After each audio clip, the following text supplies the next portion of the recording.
Hey there, friends. Dave Paulides, CanAm Missing Project, and that is Huck L. Berry. Huck is a good girl. Yeah. Oh, that's a good girl. Yeah. Oh, that's a good puppy. Yeah. Oh, yeah, she's a good girl. Yeah, she's a good girl. Yeah. She's all white and fluffy today. It's raining like mad outside. She goes, I don't want to go outside, Dad. Oh, that's a big yawn. Yeah. She'll be here for the meantime. Oh, and remember, the Alaska cruise is coming up in September. Chris Bledsoe, myself, Joe Hauser, go to Gather Up events. Gather Up is one word. That'll be a lifetime memory for sure. And watch Missing 411 National Parks.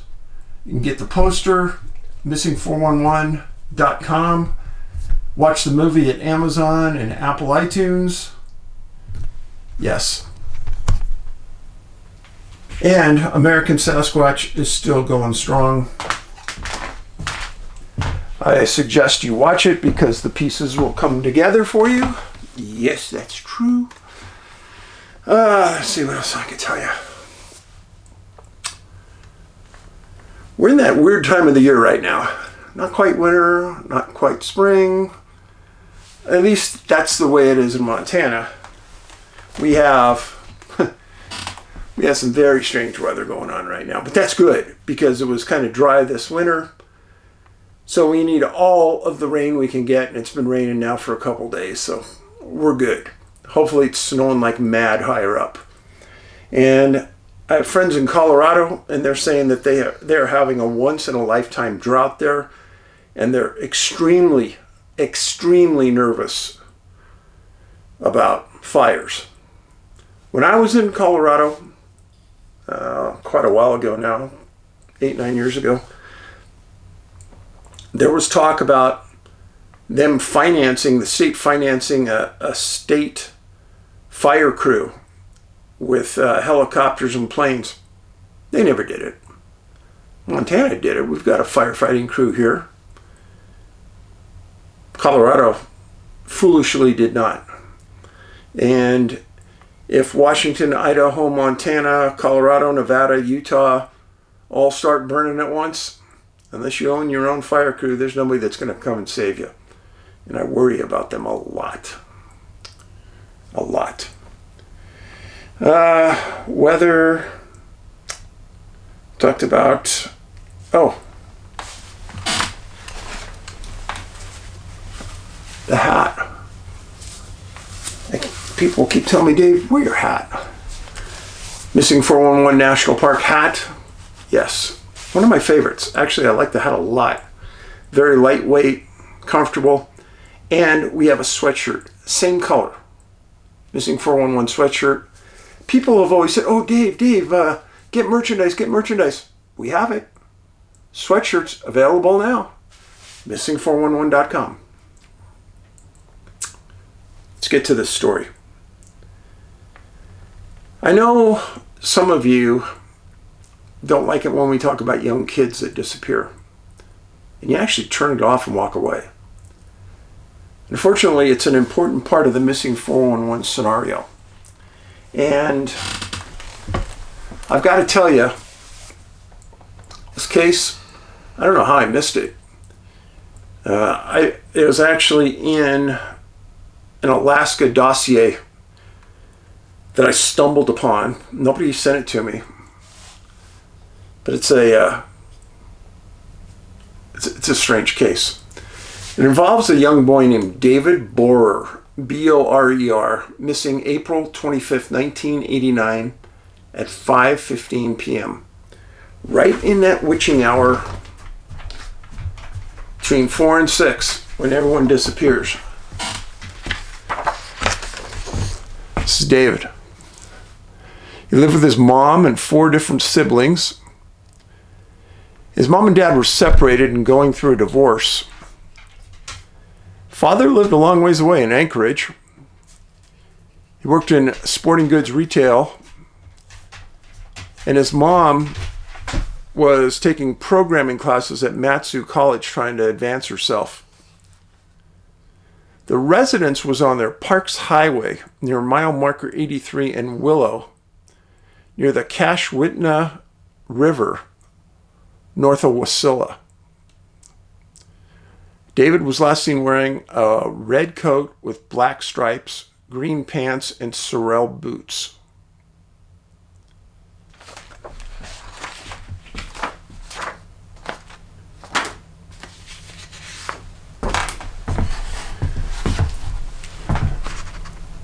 Here's Wasilla right here. This is Willow up in here. And I'm moving in real close. You can kind of see the Kashwitna River right there. Kind of living out in the middle of nowhere a little bit, but they did have neighbors. Everyone kind of took care of each other. Really pretty area.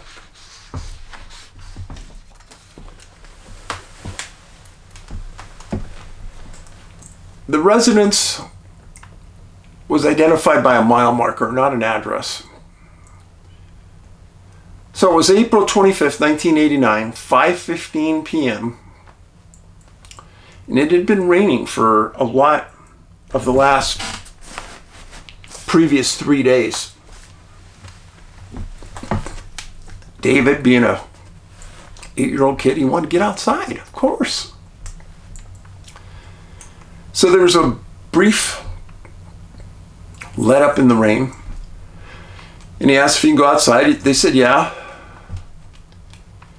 And David looked for his coat, put it on, and saw his sister. Now, Mrs. Borer was also in the house. She was 38 years old, lived with her kids in a log cabin near the river. 6 rooms in the cabin, sat on 10 acres. It cost her about $275 a month. She was on welfare because of the divorce. The family had 5 dogs that ran the area freely. And David had one dog that followed him everywhere. His name was Shep. It was a black German Shepherd. Now you might think, well, 5 dogs running an area, that's actually brilliant in Alaska, and here's why. Bears, and there's a lot of bears in Alaska, black and grizzly. They don't like dogs. And I know it seems weird that a big bear doesn't like a little dog, but they don't. So having dogs on the property actually keeps bears away, which is brilliant. Now at 5:15, David's putting his coat on. He sees his 13-year-old sister named Tiana. He tells her that he's going to go down to the beach area to play. Well, she was making a snack, but she said, as soon as I'm done with my snack and my favorite show's over, she'd come down to meet him. That favorite show, WKRP Cincinnati. I know, it's a weird fact that I thought I'd throw it out there, but it was in all the writings I researched. Now, David going down to the beach to play was not unusual. He'd probably done it 100, 200, 300 times. He knew to stay away from that river. He was taught that, trained that, was hammered into his head. So, WKRP Cincinnati was over. Tiana cleans up her dishes. And at 5:45, Tiana and their 12-year-old brother, Joel, went down to the beach to meet David. Well, there was a trail directly there. They walked down there, called his name, didn't see him. And they searched all the normal areas that David liked to go and they liked to hang out. Nothing. So they walked back up and they circled up into the area by the Park Highway that was near their house. Nothing. They thought he might have taken this route along to go up to the highway in the house so he wouldn't have to walk through the wet foliage.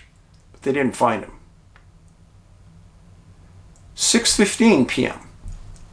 Linda, the mom, steps outside and yells for the kids. They yell back.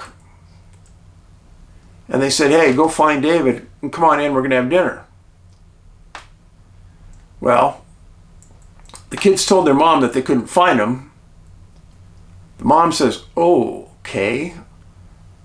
Gets all the family members together and everyone starts looking for him.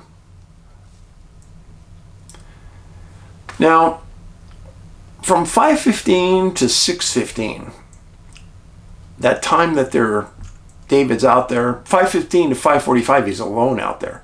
But 5:15 to 6:15, the traffic on the Park Highway, there's a moderate amount. There's lots of trucks making deliveries from the port, and there's a lot of cars commuting to and from Wasilla. Keep that in the back of your mind. So the mom comes out, the whole family, they're searching for David. Nothing. At 7:15, she calls the Alaska State Troopers and reports David is missing. Let's stop there for a second. First of all, I'm not big on cop shows on TV. But I do find the show on TV called Alaska State Troopers fascinating. It's probably just me because I like seeing the landscape. I like seeing what the guys and ladies are up against in their job that are a lot different than the city life. Alaska State Troopers. Watch it once. See what you think. So she calls the troopers at 7:15. At 7:20, the first trooper on the scene was Trooper Coffey. He gets the basic information and runs down to the beach on that trail to look for David. I read this, I could not believe it, but he did it. He walked out onto the ice of the river and out 30 feet to near open water. So out near the middle of the river, there's no ice and the river's kind of flowing, but along the banks, it's still frozen. He walked out there. What he was looking for was break points in the ice. Say you or I walked out there, some adult, and the ice broke, it wouldn't be that nice, thin, smooth surface where the water is slowly taking the ice away. It'd be a distinct break. He was looking for that. Brilliant. Didn't find it. Didn't find any breaks in the ice, no holes in the ice. Kind of soothed him, I think. Well, Coffey calls for more units. And he also requested the Alaska State Trooper helicopter and the closest canine unit. Well, if you watch the Troopers show, they've got canines in Wasilla, Anchorage, Fairbanks, but they didn't have any on duty that night. So they got a hold of a canine unit in Anchorage and asked for it to respond. So the helicopter and the canine arrived at about the same time, 45 minutes later. More troopers were on scene as well, and they decided to break it up and to take on a 1-mile radius from that house as the primary search zone. And they got that from talking to Linda, the mom, and the other kids about how far David would normally play from the house and the area. It was pretty understood.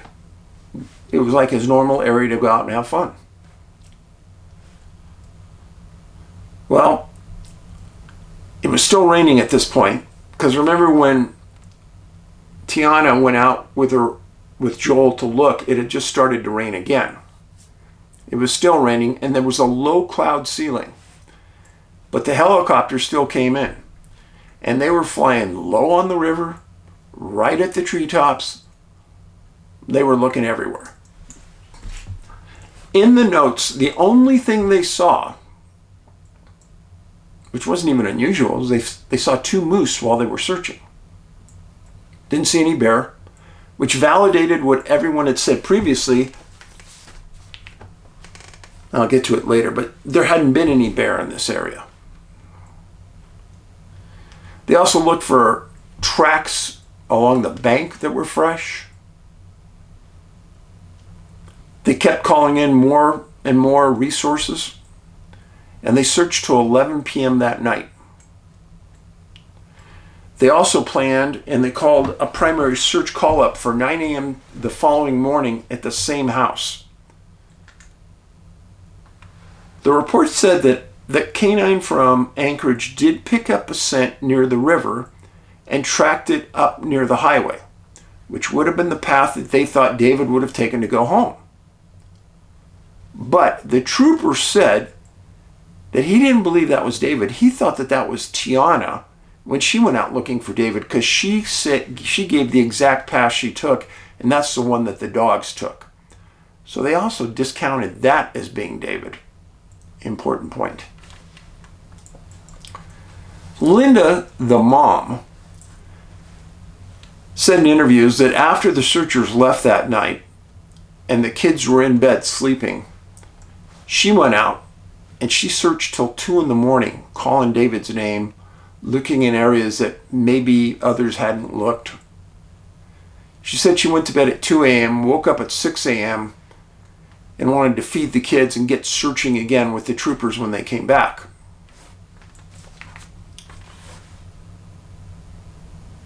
I've thought about this a million times. Imagine if your son or daughter went missing. I don't know if I could sleep. I don't know if I would just go nonstop searching out of pure guilt. I'm glad she slept. I'm not disparaging her at all. We all need to sleep if we're going to be effective during the next day. So I'm just speaking for myself. I don't think I could. The next day, April 26th, 1989, 9 a.m. Alaska State Troopers. Now, Alaska State Troopers are the guys that are, and ladies, that are in patrol cars, blue suits, yellow stripes, Smokey the Bear hat.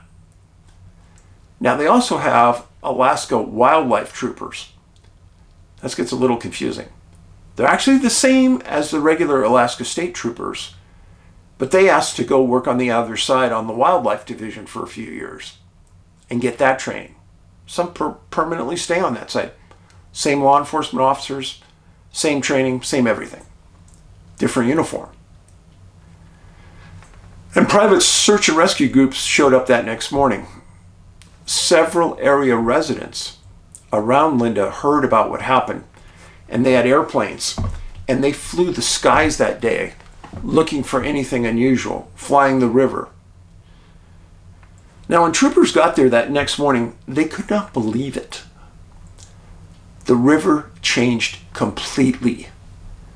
The ice that had frozen up on that river was now free-flowing, and the river was moving. Everything had broken up. It was just like a free-flow, normal river with icebergs, small icebergs in it. Now, grid searches were being performed in the woods, on the riverbank, and everybody was looking for David's bright red coat. A great target to look for. Search went on for a week. When the primary search was over, volunteer searchers took over. Search and rescue groups, neighbors and friends. They searched, researched the same areas non-stop.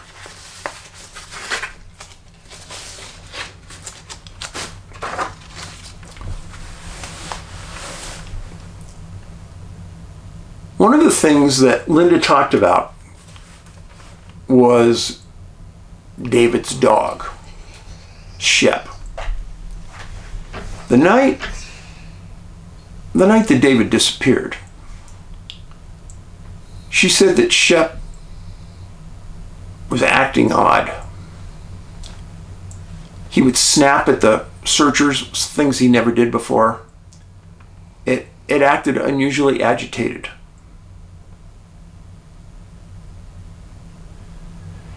Now, after the primary search was over, Alaska State Troopers sent divers into that river and searched it for several days. And then they searched log jams and snags, not one clue. And I thought about what Linda said about the agitation in Shep. Well, the dog's best buddy is gone. I'm not sure what else you can make of it. April 28th, 1989. It happened on April 25th. Sergeant Bill Farber of the Alaska State Troopers was interviewed. And he clarified absolutely the last person to see David was his 13-year-old sister. He said he was going to the beach, the sandy area, near the river. There were some nasty rumors that the mother was the last one to see him and the mother was hiding something.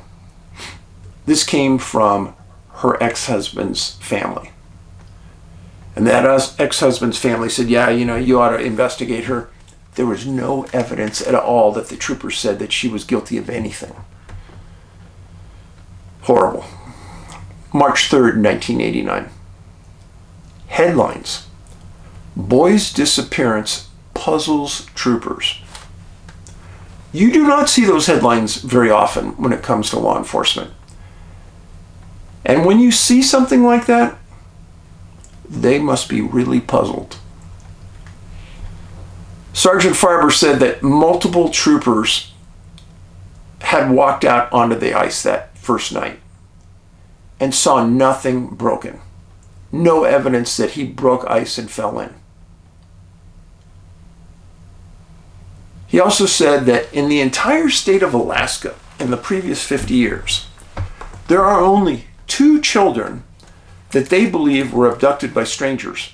And those were 2 children in the same family. He said that children being abducted in Alaska is exceedingly rare. Chomp on that. July 6, 1989. This happened April 25th, 1989. So about 3 months after David disappears, Alaska Social Services sends Linda, the mom, a note saying that David is no longer in the home per police reports, so we're going to exclude him from your welfare payments. Now, she had to go on welfare when her husband left the home because she had a 21-month-old baby with no job. And her husband didn't have the income to support him. That was a big blow. And I can imagine, while she's still in the middle of searching for her son, she gets that message. July 11th, 1989. Brad Alt, Alaska State Troopers, makes this statement. At this point, we're at a stalemate. It's an extremely frustrating case, both personally and for the department, simply because there's simply no evidence.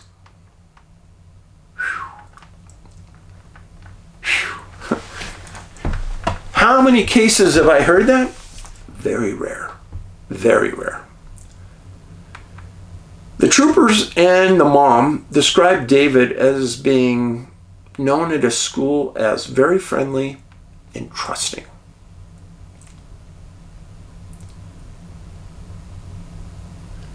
There was a story that was circulated that in February 1989, David's 10-year-old brother got angry with Linda, his mom, when he was told to clean his room. He got really mad. He left the home and took David with him. This is unbelievable, folks. A 10-year-old and a 9-year-old do what I'm going to tell you. I can't believe it when I read it. So he took David and himself, and they got to the Park Highway.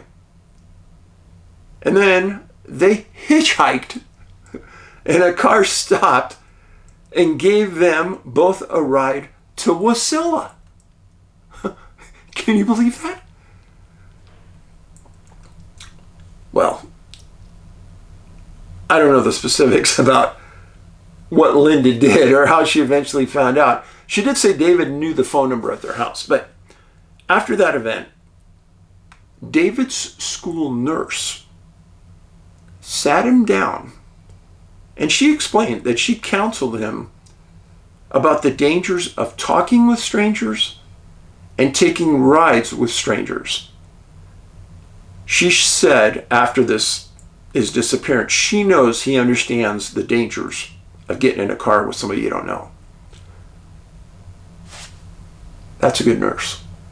Somebody took it upon themselves to try to educate a boy that maybe wasn't getting the right education about the dangers in the world out there.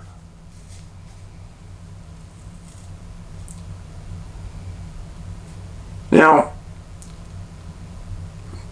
here's a fact that's pretty weird. David's case got absolutely huge publicity in Alaska. And the residents in the greater Wasilla area got bombarded with stories. And they were asked to report any sighting of David the night he disappeared along the Park Highway. Nobody ever reported seeing him on the highway, seeing a car parked along the curb, a car parked on the shoulder in that area. Nothing. It's important. That's really important.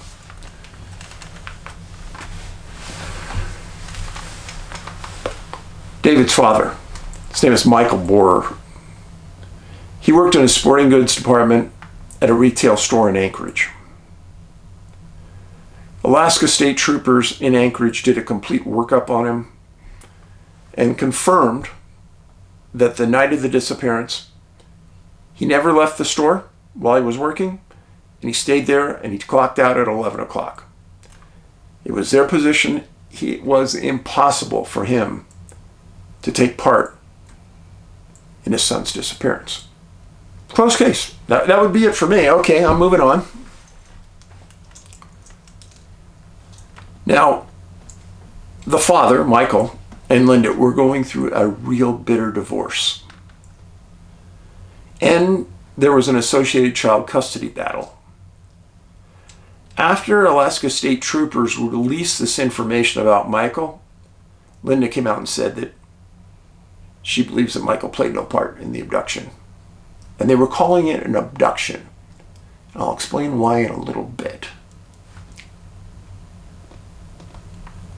At the same time, Michael's family was publicly saying that they thought that the Alaska State Troopers should be doing an investigation on Linda and asking the kids questions privately about what was going on. Let me say something about this. No matter how much you hate somebody,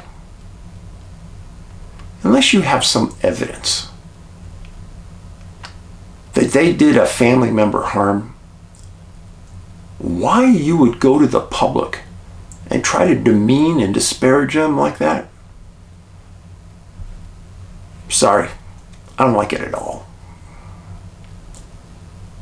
As I told you, State Troopers validated 1000% Tiana was the last person to see David walk out that door. Bingo, end of the story. Now let's go through a few things. There was a theory being thrown around called the bear theory. Troopers said that this is the most ridiculous of all the theories. They said that they brought in state wildlife investigators, and they said that there were no evidence of bears being in that area maybe for a couple years. They said that the family dogs kept the bears away, and they said if David was attacked by a bear, there would be no doubt in their mind that Shep would have stepped in there and been mauled, and the dog wasn't. They couldn't find any torn clothing, no blood, no drag marks, no bear tracks, no bear scat, nothing to indicate there was ever a bear in that area. They said it was ridiculous. Theory number 2, he fell in the river. David knew the dangers of playing anywhere near that river.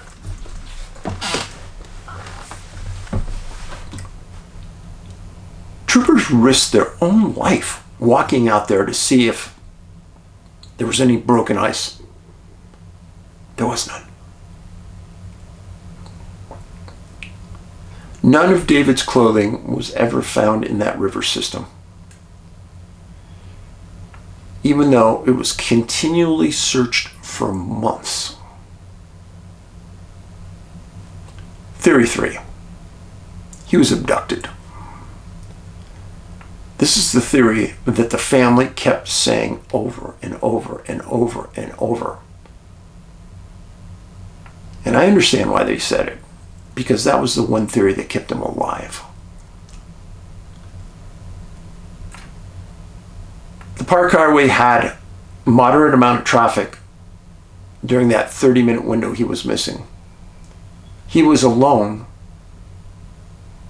yet nobody saw him on the Park Highway. Nobody saw a car parked along the Park Highway. Nothing.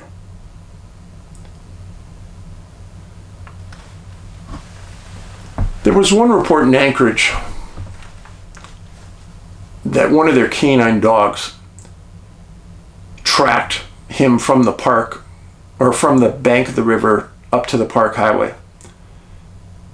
Yet that was discounted, saying that they were sure that that was the sister. So canines found no scent, even though that's where he went. Now, weeks and weeks after he disappeared, some guides and outfitters came in to search the area again. They know the area really well, so why not let him have a shot? Well, about 30 feet from the highway, in some brush, they found a knife and a rubber band around some rocks. This was all in the same general area, each piece. The knife was later identified to be David's, but he had lost it months earlier. Originally, the family said, oh no, this is evidence that he got in a fight and he dropped it. And then it was reminded, oh no, he lost that months earlier. There was rust on the blade, and it was Alaska State Troopers' thoughts that to get that amount of rust on it had to be in the snow over the entire winter season.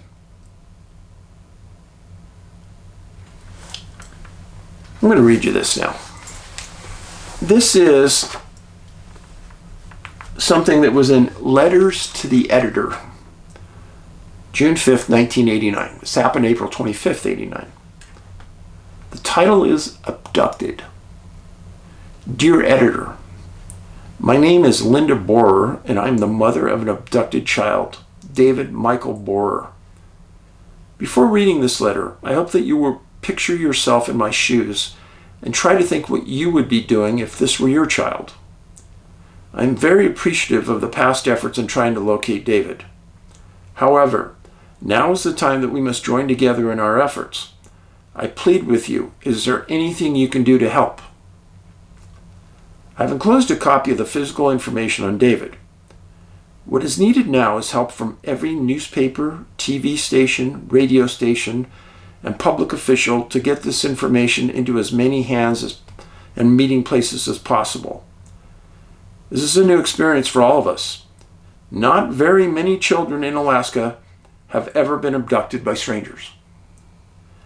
Another area where you could possibly help is in the area of volunteers. I'm seeking as many volunteer helpers as possible to assist in getting the word out and distributing posters. The Wasilla branch of the Key Bank of Alaska has set up a fund where all donations for David Michael Borer will be channeled. These funds will be used to cover mailings, posters, supplies, advertising, and rewards. All gifts are appreciated. In addition to this, the Alaska Sport Fishing Association and Crime Stoppers have each put up a $1,000 reward for information leading to the discovery of David. All of these efforts are great, but they will be so limited without people getting involved. Any volunteers wanting to help, please call and list a number. In the midst of what has been the most difficult time of my life, prayer has been the mainstay of my faith for his safe return. As I continue to pray for a miracle, I also pray that you would find it in your heart to help in any way possible. Thank you for your efforts and prayers, Linda Borer. Wow.